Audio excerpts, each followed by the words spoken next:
Kooti ewadde ekiragiro ku constitution ku ssemateeka owa NUP. Ate nga NUP bwetyo emaze okubeera nga etutegeeza nga bwegenda okubakana n'omulimu ogw'okukuŋŋaanya ssente ogw'okuraisinga oba fundraising okwetoloola eggwanga ne wabweru w'eggwanga okusobola okubeezaawo oba okuyita mu kalulu ka 2026. Munyagwa n'ekibiina ekipya ate ng'atubuulidde lwaki munnange kyetaagisa. Akena aliko ensonga z'ayogedde ku kulemererwa kwa opposition okwegatta era n'atubuulira kiki opposition kyekola ekireetedde Museveni okubeera nga buli kaseera babeera bamulangirira oba okulemererwa okubeera nga basiguukulula General Museveni. Kale munnange mu buufu obwo bwentyo bwe ŋŋenda okubeera nga ntambula era bwentyo nkulamusizzaako gwe bwe nampuliriza wano ku Uganda at Large mu Mikwesese nga bulijjo. Ekinja namaze dda okubeera nga nkijjako kawolawola era nga zigometa yaffe nga bwe nkutegeezeza muganda wange bwe tutyo eyo gye tugenda okubeera nga tutabaalira mu ssaawa eno yennyini. Teweerabira aba Timo Property Consultants Limited gye bali nnyo ku nsonga z'ettaka. Gwe agala ogula ettaka oba okutunda ettaka, aba Timo Property Consultants Limited we bali nnyo. Oyagala kuzimba nnyumba oba kugula nnyumba, Timo Property Consultants Limited genda ku mutimbagano gwonna otekemu Timo Property Consultants Limited ojja kuba munnange oboota buliro. Kakati waliwo omukyala gwe tunoonya bamuyita Jessica Nalumansi. Omukyala oyo waliwo munnaamunoonya kati bw'atyo munnange yasalawo akozesa omukutu guno okusobola okulanga oba okunoonya ogiiwe oyo Jessica Nalumansi. Kati Jessica Nalumansi ono agamba nti baasomako naye e Budini Girls Boarding School kisangibwa mu Busoga, ate nga mu byamanyi nti muwala wa Venancio Ssennoga yakolako ku Radio Uganda. Era nga Jessica Nalumansi bw'oba gy'oli munnange wandibadde wano ku Uganda at Large onkoonako enamba zange bwe ziri awo emu esembyayo 1015 endala esembyayo 7 Hillside View Apartments nabo we bali nnyo bali ku Kasozi Jjanye. Bwe yeetaaga apartments omuli buli kimu wakajje mu Uganda oba ozeewo wiiki mwezi osobola munnange okupangisa wali ku Entebbe Road ku Kasozi Jjanye ku kyakyawo we wali Hillside View Apartments ezitemya ng'omuntu. Nakugamba nti amasannyalaze tegavaako, wifi weeri, ate nga munnange ne transport first booking yo katugeze wakatuuka ku airport oba kiro oba ddi emmotoka esobola okukunonaawo ku bwereere ne bw'oba nga booking oli si wala nnyo oli kumpimpi awo. Hillside View Apartments we bali nnyo.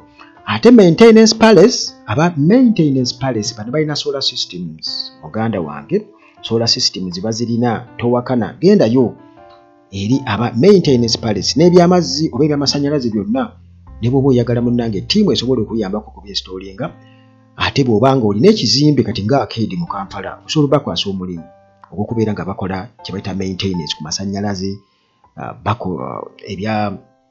ebyamazzi n'ebirala. Muganda wange aba Maintenance Palace ye solution era gye tulina okubeera nga tuddukira kubanga bano balina obumanyirivu obutagambika. Kati bwe tutyo munnange tulumbye era nsuubira okubanga muganda wange omaze okubeera nga okola ku by'okola awo nga bwe tubadde tuyisawo obulanga obwo nga bwe weetegeka, era nsuubira okuba kati nga munnange oteredde entende oba okubeera nti oyinza okuba oli ewatali network kati olidde nga wavuddewo dda walumbye dda ewali network. Kati munnange kooti ewadde ekiragiro egambye nti original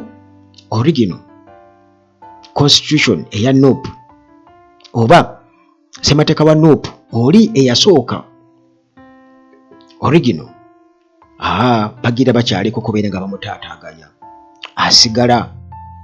asigale nga ebintu bikyatambulira ku nnambika ye. Kooti bwetyo bwegambye era nga munnange High Court wano mu Kampala yamaze okubeera nga ewa ekiragiro kino nti original 2004 constitution eya National Unity Platform eno nga already yamala dda okubeera nga eregistaringibwa Electoral Commission nti munnange bwetyo egira ebeerawo nga tetaataaganyiziddwa oba ebeera preserved nga bwe balinda ate ebinaava mu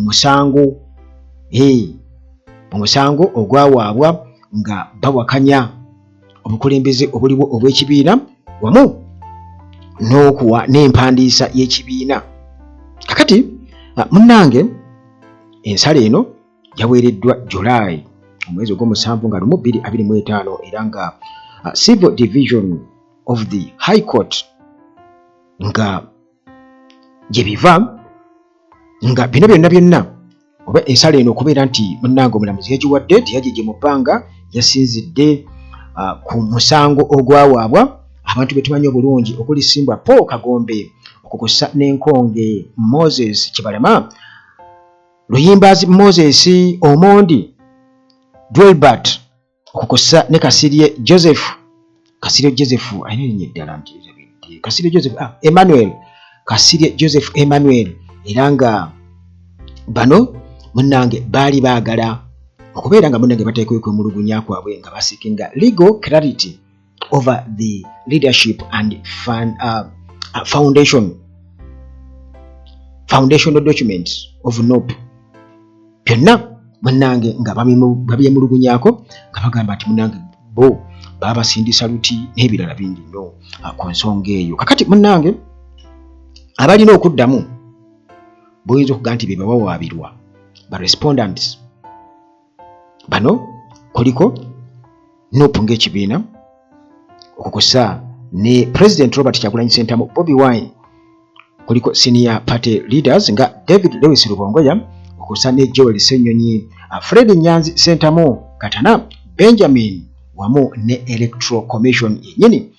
Bw'atyo munnange omulamuzi Justice Simon Peter M. Kinobe n'alagira nti byonna nga bwe bibadde bitambula tewabaako kye bakwatako yadde n'ekimu, era nga Electoral Commission bwetyo bwe yafuna constitution eno bagira munnange bakyalese okubeera nga bayimiriza ekintu n'ekimu oba okutaataganya ekintu n'ekimu paka nga munnange ensonga eno emaze okuwulirwa era nga buli kimu kimaze okubeera nga kirambikibwa nga bwe kirina okubeera nga kiba okusinziira ku kkooti nga bw'eneesala. Kakati munnange okusalawo kuno kwakoleddwa wabaddewo omukulu ayitibwa Deus Byamugisha, ono nga bw'atyo nga yabadde looya owa oludda oluwaabi okussa n'omukulu Jonathan Elotu, ono nga munnange kanso owa omukaaga okuva mu kibiina ekya NOP abawaabibwa okukosa ne Electoral Commission. Wabula Electoral Commission yo ate munnange ajukira Electoral Commission ya musanvu bali omukaaga NOP n'aba officials baayo kati Electoral Commission munnange bwe bagigattako kitegeeza nti be bawaabidde oba be bawaabira babeera baweze musanvu. Kale Electoral Commission yo teyateddeyo looya waayo teyataddeyo looya waayo kubeera nti oba awuliriza oba abaawo enjuyi ziri ebbiri bo balooya babaddeyo. Kakati munnange bino byonna bamaze dde okubeera nga babirikodinga bulungi nnyo babiteeka ku mpapula okusinziira nga omulamuzi bwe yayagidde. Kakati era ne biteekebwako omukono mu kkooti registrar Kintu Simon Zirintusa erinnya lye era nga munnange bwe tutyo nsuubira okuba nti kino nga kkooti bwe yasazeewo kitegeeza nti ate era wagenda kubaawo ebituukibwako bingi nnyo okusinziira munnange ku biki ebiriwo mu kibiina ekya NOP n'abo abeemulugunya okuba nti munnange kyakyusibwa okuva mu National Unity Reconciliation and Development Party NURP bwe butyo bali bakiyita okubeera nti kyukyusibwa okubeera NOP National Unity Platform. Kale bali munnange Kagombe ne banne Bakibalama bwe batyo ne babeera nti baali beemulugunya era nga bagala kkooti ebeeko munnange kyekolawo, naye kati omulamuzi bw'ati ategeeza nti constitution ya NOP tegenda kubeera ng'ekyusibwa oba wabeewo ekikolebwa era nga Electoral Commission bw'egirina buli kimu kigenda kusigala nga kitambula bukwakku paka nga kooti emaze okuwa ensala yaayo ey'enkomeredde. Kitegeeza nti nope bwe batyo basobola okugenda mu maaso n'okubeera nga wa delegates conference bwe bagamba nti ali mu mateeka n'ebirala byonna babawadde green light, go ahead. Kakati munnange nope bwetyo n'ebeera nga ate ng'emaze okubeera ng'efuna amawulire ago n'ebeera nga tegenda kukyusa mu pulaani yaayo yadde n'emu, era 2026 polls oba akalulu ka 2026 nope yamaze dde okubeera nga etongoza national wide fundraising drive. Kuno nno kuba kukuŋŋaanya ssente muganda wange mu ba well wishers, era nga munnange okikola kiyagalire. Kakati getufuna okuva e Makerere Kavule wano e Kampala, National Unity Platform nope bwetyo bamaze okubeera nga balangirira official launch of its election campaign fundraising drive, era nga eno eri set to kick off on Monday July nga 7, 2025. Tutandika July nga 7 ku Monday 2025 wali ku headquarters e Makerere Kavule. Ku Lwokusatu nga ayogerako eri bannamawulire, Secretary General w'ekibiina ekinopu David Lewis Rubongoya bw'atyo yakakasizza nti campaign nti munnange egendereddwamu okubeera nga bakuŋŋaanya oba bamobilizinga financial support from party members okuva eri bammemba b'ekibiina n'abawagizi bonna ne ba well wishers okwetooloola eggwanga n'ensi yonna kunoonya ssente, era yakakasiza naga tugenda kubeera nga munnange atutongoza okukuŋŋaanya ssente oba fundraising oba launch fundraising for the election campaign next week Monday. Era n'agamba nti munnange tumanyi bulungi nnyo, tubitegeera bulungi nnyo, election campaigns ziri expensive nnyo, naye bwe tutyo twesigamye ku maanyi g'abantu. Jjukira nti okuŋŋaanya ssente 2021 ekyo munnange kyatabula abantu bangi, waliwo n'emikutu batuwe embalirira. Kati guno omulundi tetumanyi nti tebanatubuulira ssente mmeka ze banoonya, era simanyi oba nti balina kubanga jjukira nti already tukimanyi bulungi nti General Museveni batunuulidde buli ensonda yonna omuyinza okuva ssente kubeera nga ekibiina kati nga nope ekyabafuukira akayinja mu ngatto nti kifuna ssente nga bwe kibadde kiri, kubanga jjukira ba Nicholas Opio baalugwamuuko babagamba nti bano be baali banoonyeza ekibiina ki nope ssente. Kakati essaawa eno muganda wange tolowooza nti nno nti General Museveni atudde butuuzi agamba bafune ssente zaabwe bamanyi.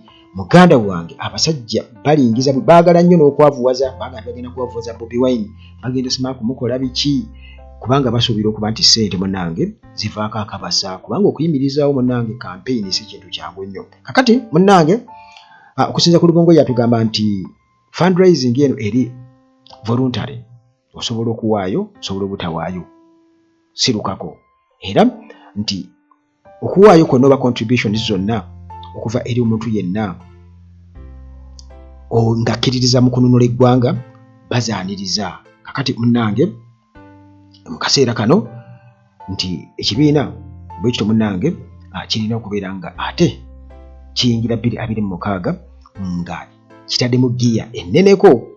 Kakati bano batugamba nti ssente zino zigenda kubanga bagenda kubeera nga bafacilitatinga campaign z'aba candidates, kubanga candidate afunayokko ssente okuva mu kibiina, ebyentambula okukosa n'ebyokusoma ebyobufuzi babangulwe nti ddala ogenda bakuwadde kaadi, kakati kino na kino yes, oba n'abo abaana kati nga ba-foot soldiers okubeera nga babasomesa bamanye nti effujjo terigenda kwetaagisa, mulina okubeera ab'empisa okuleka mpozzi nga waliwo atyobodde amaanyi ga protest vote. Kakati munnange okukosa ne voter protection, abalonzi balina okubeera protected, kitegeeza protest vote nti teekayo akalulu kakuume, ate era munnange abantu balina okuba nga balina obukuumi. Bagenda kuba bakikola batya muganda wange? Nange bwe ntyo nkubuulira bye mpulidde. Kakati munnange ekibiina kino ekya NUP era bakonyeeko ku nsonga gye nabadde nkonyeeko kubanga Lugongo yayongedde okubeera nga aklarifyingako internal matters ensonga ez'omunda omuli okwemulugunya concerns ku nsonga y'okubeera nti nno munnange engeri gye balondamu oba electoral vetting process engeri gye basunsulamu abo abagenda okubeera nga baweebwa bendera okukwatibwa ekibiina era Lugongoya naga nti bataddewo already special committee eno nga eri instituted okubeera nti ekwasaganya okwemulugunya kwonna oba complaints zonna nga ziva mu internal primaries. Kakati era ekibiina nekyongera okubeera nga munnange kyongera okukinoganya nti harmonization among candidates kwegamba okukkaanya enzikaanya wakati w'aba candidates bagamba nti muganda wange era eno eri voluntary nti yakyeyagalire nti abantu batuula ne bakkaanya nti kankulekere era n'agamba Lugongoya n'agamba nti omuntu yenna atayagala ku stepping down nga yalaba yasaanye okubeera nga munnange agenda mu maaso nti oli free okusigala mu race sigalamu ekibiina kigenda kuteekako olukongolo nti lwaki ate kadi flag bagiwadde ono ate kakati laba gwe nawe weesimbyewo mugende mwesimbewo bwe muba nga temukkaanyiza nga gwe munnange oyagala ate era munnange ne bw'ota abagambye bw'otyo still atakkaanyiza naawe era ajja kujja mu race abeeremu kakati munnange nope bwetyo neekuba omulanga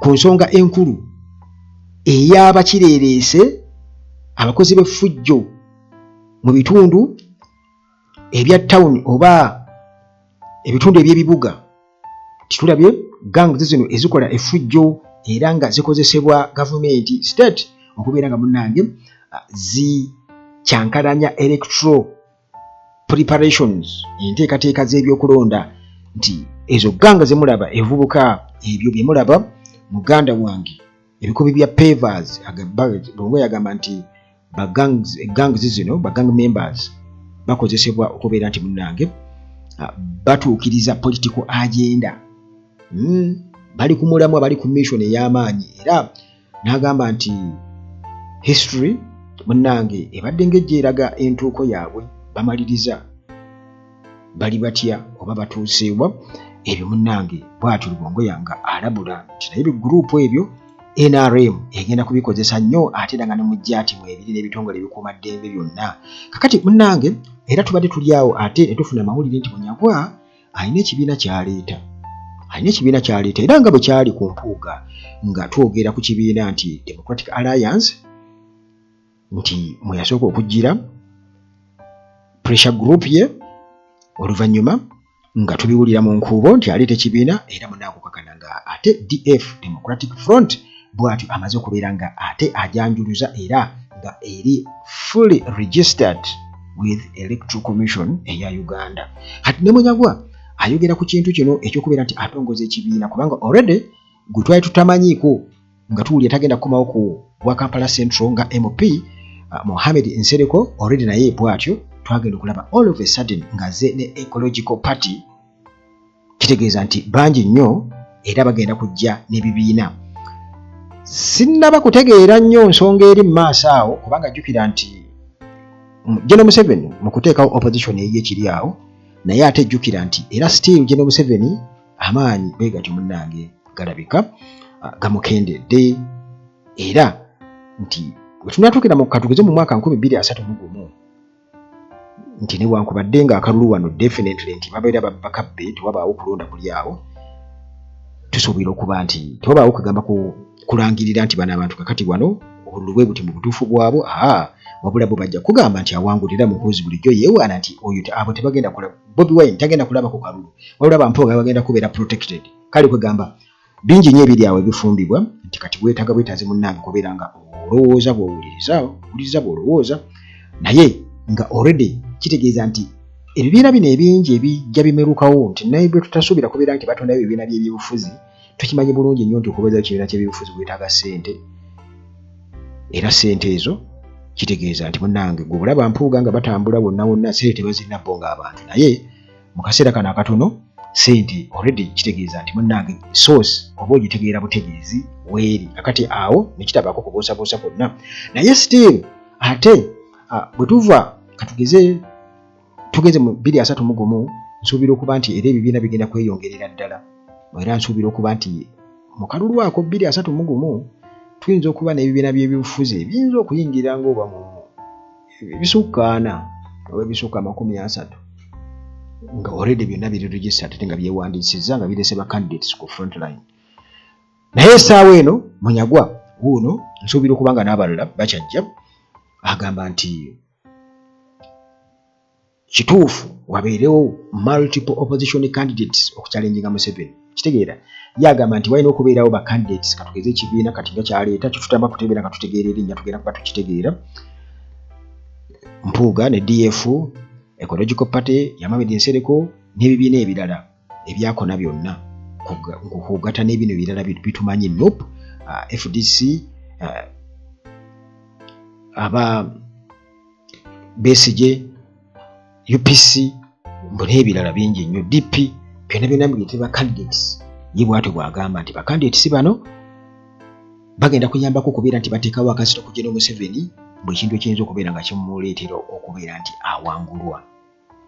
Naye ng'ekyo kisoboka kuba yagamba leka muntu aleete, Kyagulanyi aleete, Mpuuga aleete, Mohamed Nsereko aleete, Jimmy Akena aleete, nange kennyini ndeete mu ngeri efaanaganako bw'etyo. Kale munnange tetujja mugaana kubeera nandowooza ye naye ekituufu kiri ki ekiri emabega w'ekyo kubanga Munyagwa gwe womanyi ng'omuntu muganda wange bali abasajja bategeera kye bayita ssente. Kakati munnange tetumanyi kubanga mu Uganda buli kimu kisoboka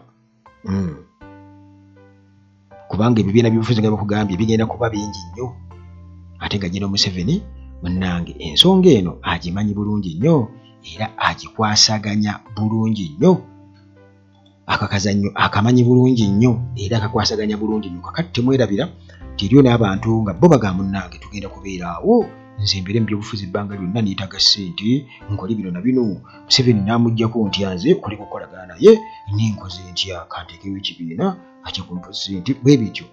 Kati munnange ensonga nga bw'oziwulidde awo nsuubira okuba ndowooza tumalirize ne Jimmy Akena. Jimmy Akena alina ensonga era y'ensonga lwaki njagadde okubeera nga nsembyayo Jimmy Akena ono mutabani wa Dr. Milton Obote omugenzi.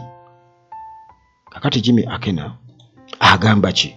Jimmy Akena nga tusinziira ku ebyo bino ebituudde waggulu wa Munyagwa agamba nti waliwo ensobi egenda mu maaso mu kasirise ebadde eyambanga Museveni okubeera nga awangula emyaka gyonna. Jimmy Akena bye bigambo bye era muganda wange gwagumiikiriza okubeera ng'otuuka emboozi eno wano bino bikulu nnyo okusinziira ku Akena era nga tutunuulidde kiki ddala kyayogerako. Kakati Uganda tugenda mu kalulu ka 2026 era nga UPC President Jimmy Akena bw'atyo atandise okukuba omulanga gye buvuddeko yasisinkana Badman Bobi Wine wali emagere yagendayo okubeera nga amusisinkana oba agire ku masannyalaze tetumanyi naye nga bye baayogera bwe bityo tebyasobola kubeera disclosed naye nga yamusisinkana mu kaweefuweewe yo okolagana ne Museveni akyegaanira ddala ekyokumulinkinga ku Museveni Jimmy Akena akyegaana. Kakati munnange bw'ati agamba nti waliwo ensobi ebadde ekolebwa mu kasirise era nga eno silent mistake ebadde ekiipingira oba ekuumira General Museveni okubeera nti nno ye agamba kuwangula buli kalulu. Kitegeeza Jimmy Akena akakaza nti Museveni abadde nga ajja awangula kati yaga nti ensobi gye babadde banga bakola yereetera General Museveni okubeera nga azze awangula ebbanga lyonna. Naye bannayuganda already bakimanyi nti akalulu wano e Uganda tebakalangirira nti gundi awangudde. Wabula balangirira alina mmundu era nga naye kennyini takirootanga nako nti ayinza okuva mu buyinza nti akalulu akapapula kamugye mu buyinza. Kakati ye munnange okusinziira ku Akena yagamba nti disunity among opposition leaders nti obutali bumu oba okweyawulayawula obutategeeragana obutakwatagana obuli wakati w'abakulembeze mu opposition kale bw'atyo munnange nga ali ku mobilization tour ye wali mu Teso sub-region. Akena agamba nti opposition players balina okulekeraawo okubeera nga abakolera mu isolation, balina okulekeraawo okubeera nga buli omu akola bibye, balina okubeera nga bawuliziganya era nga bakola ebintu n'ekigendererwa ekimu, balina okubeera nga beegatta era ne bafuuka ttiimu. Kati yagamba nti okuleka mpozi nga opposition ebibiina bimaze okubeera nga byegatta ate mu bwangu ne bakola pulaani ey'amangu okubeera nti nno bakwataganirawo. Museveni agenda kusigala akyawangula si nsonga nti oba waliwo individual oba omuntu mu opposition alabise nga w'amaanyi ng'abantu bamukkiririzaamu, Museveni ajja kusigala nga akyawangula. Kati Akena era nga ye MP Walira City East ono atugamba nti opposition leaders balemereddwa okubeera nga bayiga ensobi mu kulonda okubaddengawo presidential elections, era agamba nti nno okubajjukiza ng'ajjukiza abakulembeze abali mu opposition nti ebyaliwo 2015 nti bano bagezaako okubeera nga bateekawo joint force wansi wa Democratic Alliance, eno yakola pusinga yagwa, terinaako kye yatuukako olwa okulwanagana bo bennyini munda, internal fights, tebaatera kubeera nga basika omuguwa. Kati agamba nti okugwa kwa Democratic Alliance naddala wakati kwava wakati w'okulwanagana wakati wa Amama Mbabazi ne Kizza Besigye, era nga munnange bano balina okubeera nga enjuyi zombi bwe batyo bagenda mu kalulu ka 2026 bwe batyo nga buli omu ali ku bibye nga yeesimbyewo ku lulwe nti munnange ekibiina kya NRM bwe kityo mbu nekiddamu nekiwangula. Mama Mbabazi yali ku mission, yali ku ki, ebyo byonna munnange byonna tubizingira muli naye nga birimu ate amakulu amalala nti yamba Mbabazi yaleze kukola ki, bingi ebirimu, naye kati nkunyumiza bigambo bya Jimmy Akena. Kakati era agamba ati nno Robert Kyagulanyi Ssentamu bwe yajja Bobi Wine n'aleeta amaanyi amapya, naye era still nti opposition ngeremereddwa okubeera nga yeegatta, baali mu kubeera nga bafoominga a common strategy plan eyawamu nga bonna balina ebigendererwa bimu, era nti buli opposition figure n'abeera nga yajja ku lulwe okukampeininga ekyawa Museveni omwaganya omulala. Kati Akena ayagala opposition etandike okubeera nga eyengeejinga, kugamba nga benyigira oba bateekawo kawufube ow'amangu ng'obudde tebunnayita okubeera nga bazimba okwesigaŋŋana n'okwetegekera okubeera nti nno bakola joint strategy plan eyawamu ng'ekitole okwaŋŋanga 2026. Akena bw'atyo bw'agamba. Kakati munnange Akena nga amaze okubeera nga atubuulira ebyo, agamba nti nno bwe banaasigala nga buli omu akola bibye nga keep ignoring each other, era nga bakola bokka buli omu akola ku lulwe, bagenda kuba munnange badda mu nsobi ze zimu, era Museveni agenda kusigala nga akyakifunamu nnyo. Kakati munnange Akena ono abantu bakiraba era nga basiba bakimulangira ekyokuba nti nno apepeya ne General Museveni, era abadde naye mu biseera ebiyise oluvannyuma lwa UPC okubeera nti batta omukago ne NRM mu paalamenti. Munnange ye obubaka bwe yasembayo okuwaayo juzi nga atugamba nti ekisooka enguzi nnyingi nnyo n'eggwanga okuba nti lifugwa bubi oba poor governance. Ye ayagala kubeera nga akola obuvunaanyizibwa bwe aplayinga a central role in building a strong and united opposition. Nti ayagala kubeera mu saale mu kuzimba opposition ey'amaanyi. Akena bw'atugamba. Kakati munnange Muteeso ne Lang'o still bo bamulabanga omuntu ow'amaanyi era omuntu waabwe gabalaba ali ku mustawa. Naye munnange kale eri abagamba nti ekizibu ekiriwo nti opposition bagibulira ekituufu ku nsobi zaayo ba ku bunafu bwayo batandika kuvuma buvumi era nga beesiba ku kyokubeera nti oyo nsolima oba mall oba nti mubbi oba nti bababba mu kalulu bana era bwe batyo bagamba mu kifo ky'okubeera nga bareflectinga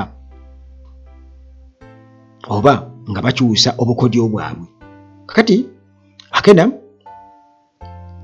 nti alina okukimanya nti ebibiina mu opposition ebingi bye tulaba byonna byateekebwawo Museveni era byonna biri ku mission era nga byonna byagala NRM ewangule oba erangirirwe nti okuwangula NRM nti bakulangirire wali byabakama akulangirire mu kalulu nti oba oluuta misana kubanga kino munnange ne Muhoozi yakyogera juzi ate era nga babadde bajja bakyogera era nga n'abo bennyini abali mu opposition bazenga bakyogera. Dr. Kizza Besigye kino yakyogera 22 ng'akigamba Bobi Wine. Kakati munnange nti embeera bwetyo bweri naye Akena nti kale ayagala okugatta political parties zonna naye ekyo kisoboka kubanga kino kiringa okugatta church z'abalokole oba pastor b'abalokole. Kati Pastor Robert Kayanja omugambe nti bagenda kuba boogeragazanya ne Ssenyonga ne Bujingo bonna n'embonye obaleeto bagatte wamu. Kisooka buli omu ayagala abe nga yakulembera banne ya leading ate ayagala yabe nga yakifunamu ennyo yatwala lion share. Kakati wano ba politicians abasinga obungi baliwo okukola ssente era tewali n'omu agenda kulekera banne kubeera ku top oba koligi wabeere ku top. Kisooka abamu babalabanga abato babalabanga abakyakayiga nti balemererwa okubeera nti ate barespectinga will of people. Abantu baagala ki? People power eyagala ki? Okusharinga ekyo kiyinza okubeera ekizibu ennyo. Kiyinza okubeera ekizibu ennyo muganda wange Jimmy Akena kubanga naawe kennyini Jimmy Akena nga bw'oli awo oliko ebibuuzo bingi nnyo era bannayuganda bakutiira ddala. Sigenda kusukkawo nnyo wano muganda wange tusisinkane ate mu mboozi yaffe eddako wano enkoko ngenda kuba ngikwata mu muganda wange beerako Mukama Katonda akuume.